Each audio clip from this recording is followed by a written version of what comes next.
teammates with me tonight. Lucas Morneau, the Queer Newfoundland Hockey League in the Cube. We've been lucky enough to actually put the jerseys on tonight. So if you've already been through, a couple of people commented about the two nudes in the Cube, and they will be returned after our talk.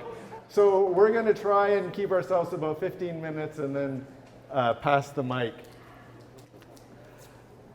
I became aware of Lucas's work, I think probably about this time last year, as he was preparing to do an exhibition at the Reach in Abbotsford, where at the time the curator was actually an interim curator for us for a while, Adrian Fast, in a show called Game Culture. And it really looked at sports and art and culture and the possible crossover and how often these things are kind of separated.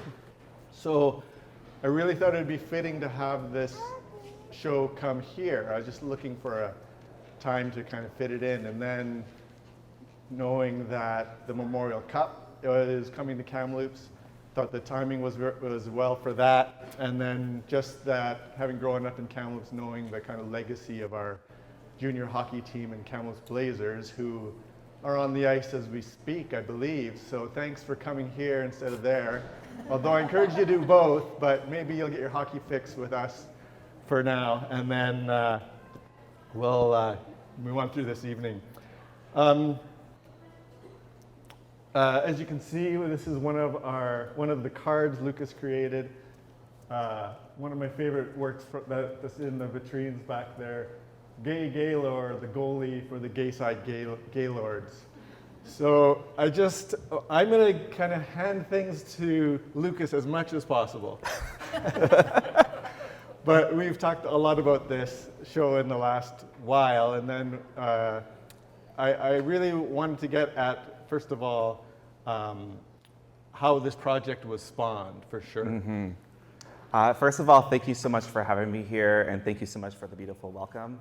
I would say in the beginning, with the cards, funny enough, back in September 2019, I had just finished doing a performance in St. John's and snapped a few pics of my alter ego at the time, the Queer Mummer, and decided to create a new business card for my art practice. And I designed it to look like a hockey card. And the more I looked at it, the more I was like, oh, it'd be kind of cool to do a series of hockey cards with all these personas. So that kind of percolated in the back of my head. And then sort of the Don Cherry firing situation happened. And I went through a bunch of YouTube videos online, sort of looking at past comments that Don would make about European players or players who refused to fight.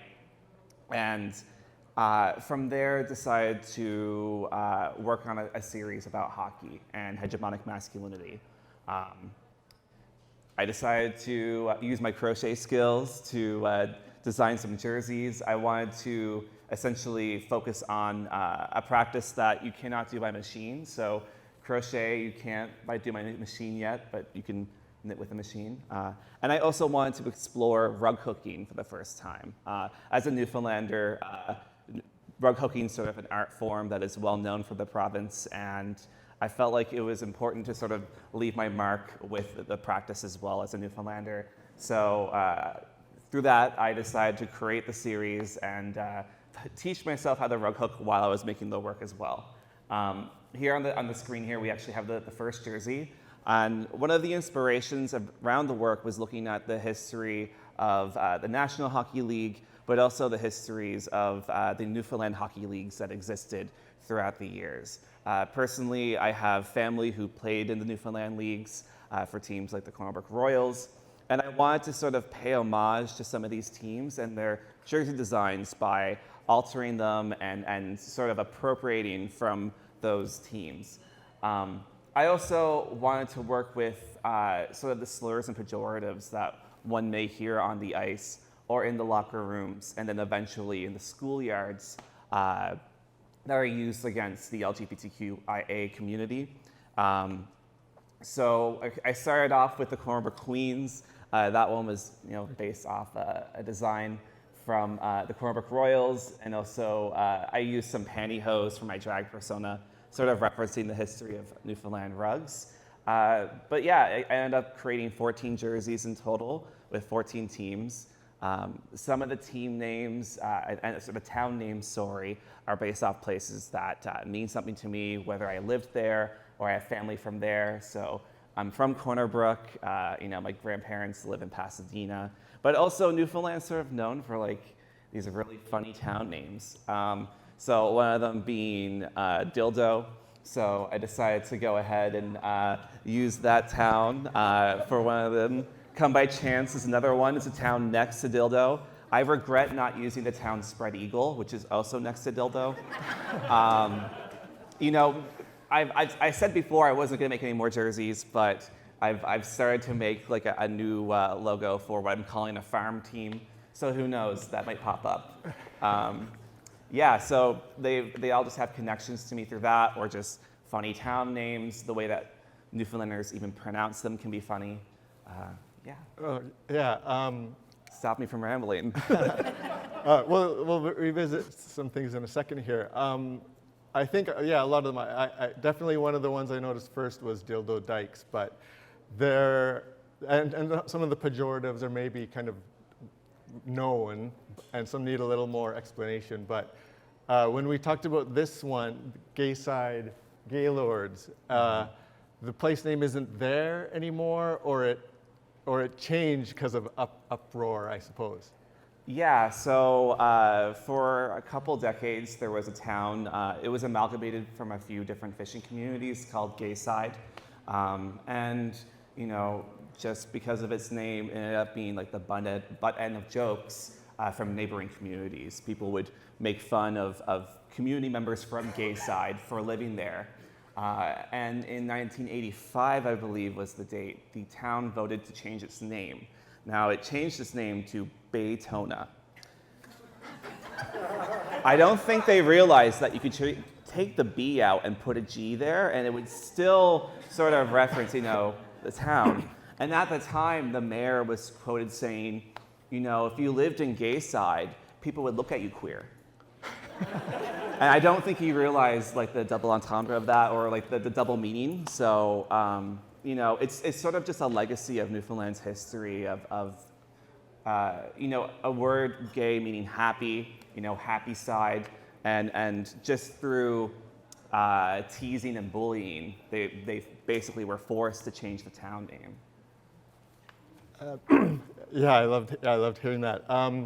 In addition to 14 jerseys, a card for each jersey, each team, and then you've also worked on these goalie masks, the goalie mask doilies. Mm-hmm. So I'm just going to leave it to you to elaborate. I don't know if I have a specific question. There is a Jacques Plante reference in here for sure. Yeah, so, the series itself was sort of hinged on the theory of hegemonic masculinity, which is sort of this idea that in a lot of our cultures, there exists this one type of masculinity. It's the hegemonic form. And in sports, it tends to be violent. It tends to focus on winning over everything. There's homophobia. And so I wanted to kind of look back on the history of the league and look at examples of where this really toxic masculinity showed itself. And I think the story of Jacques Plante is the perfect example of that. For those who don't know, Jacques Plante was the first NHL goalie to wear a goalie mask during an actual game because he got a puck to the face in the first period. And players, coaches, and fans looked down upon him for choosing to wear a mask. And later he was quoted as saying that you wouldn't jump from an airplane without a parachute. So why would you go into the net without a mask? And so it was interesting to see how this critique of someone not being macho or not being a man enough to do something has stuck in the league, really. And I think of Don Cherry and talking about, from the 80s when he first started to do a lot of stuff to up to his firing of looking down on players who didn't fight or even like, again, if you're European, look down on you for that, right? Yeah, you know, I was around for the last show in Abbotsford, and then was in Moncton and Dawson City, and we were talking about how every time the show came on, something erupted in the NHL. We just came from, like, the show's been planned for a few months, but we just came out of this Ivan Provorov situation where he wouldn't wear the Pride Night jersey. And we're just like, oh, well, yeah, every time your show comes up, but it's probably more, it just comes up so often that, hey, you get lots of shows. So that's a positive from that side.